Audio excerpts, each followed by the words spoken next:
started off in 1986 when there was a response to the Straits Times article about there is a place in Jurong where there is a care for the terminally ill and all this, and we are looking for volunteers, and that was Dr. E. One day at the second training, I think he got up and he said, you know, your pools of volunteers are getting too big. You know, nobody will want a big volunteer pool. You need to register as an association. And that was the beginning. Well, I started off as a volunteer in St. Joseph's Home. At that time, there was no palliative care services or hospice services in Singapore. And when we tried to get the Ministry of Health interested, they said there was no call for it. And yet we found that there were people who were in great need, people who had been diagnosed with cancer, treated with cancer in the hospitals. And when there was no further treatment, they were just told to go home with very little care, very little support. So this was how HCA started. So HCA was really started by a group of volunteers from St. Joseph's, joining the Singapore Cancer Society and then coming out to form our own organisation. In those days, we were called the Hospice Care Association.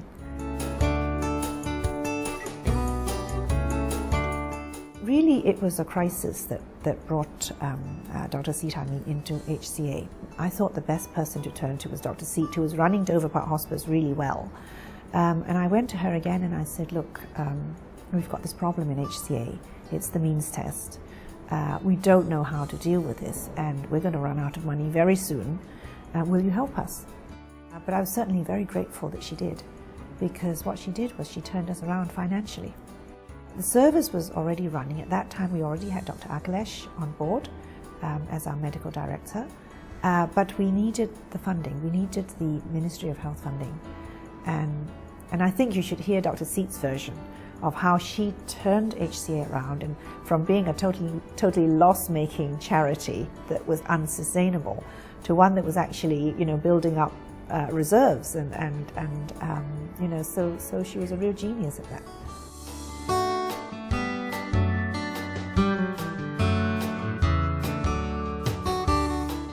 I think that one of the first things was what in the private sector we call change management.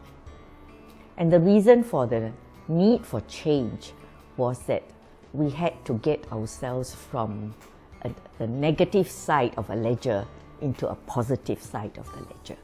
So we spent 6 months working with staff. We brought in outside people to get the staff to think positively. We are not down, we are moving up. That's right.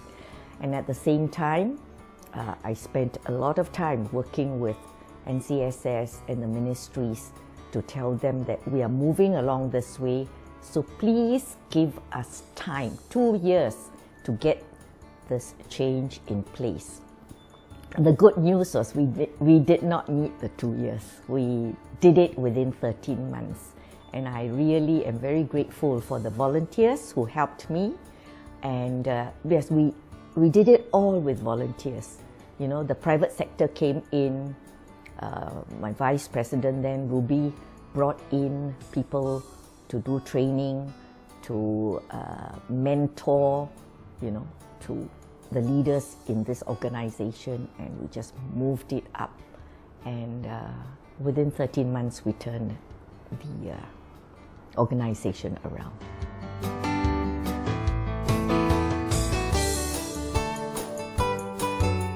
Well, I think we've started it. You know, as I said, Hospice into the Community, Young Caregivers program.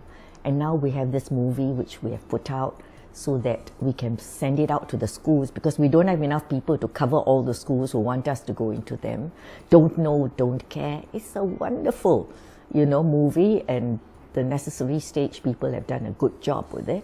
So that will go into the community.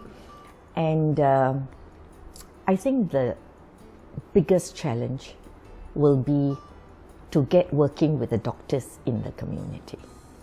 I see that eventually all GPs will have to be involved in palliative care. And we are the home care providers, and the GPs are the ones looking after the patients in the community. So I think the biggest challenge before us will be working with the doctors who are in the community now.